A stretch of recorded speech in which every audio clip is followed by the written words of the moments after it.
இன்னைக்கு திவ்ய நற்கரணை எப்படி உட்கொள்றீங்கன்றது யோசித்து பாருங்க. இந்த உலகத்தில் சொல்லுவாங்க, கையில் நன்மை வாங்க, தயவு செய்து உங்கள் கைகளின் நன்மையை வாங்காதீர்கள்.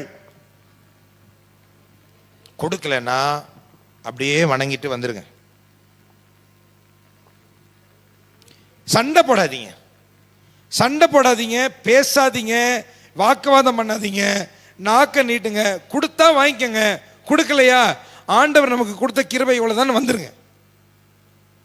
தயவு செய்து உங்கள் கைகளில் திவ்ய நற்கருணையை வாங்காதீர்கள். நீங்க முதல்ல நன்மை எப்படி வாங்கினீங்க? நாவலை வாங்கினீங்க. எப்படி வாங்கினீங்க? முட்டி போட்டு வாங்கினீங்க.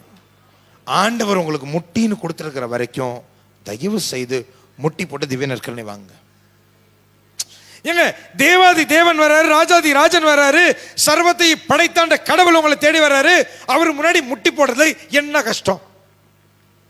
ஏதாவது கஷ்டம் இருக்கா? ஒண்ணுமே இல்லை. தயவு செய்து பிரியமான சகோதரி, நான் சொல்றேன், நீங்க எழுதி கூட வச்சுக்கோங்க. ஃபாதர் ரிச்சி இப்படி சொன்னார், எழுதி வச்சுக்கோங்க. நீங்கள் முழங்காலிட்டு திவ்ய நற்கருணை வாங்குகிற மாத்திரத்தில் உங்கள் குடும்பத்தில் அதற்கான அற்புதத்தையும் அதிசயத்தையும் நீங்கள் நிச்சயம் காண்பீர்கள். நான் திருப்பி திருப்பி சொல்றேன்.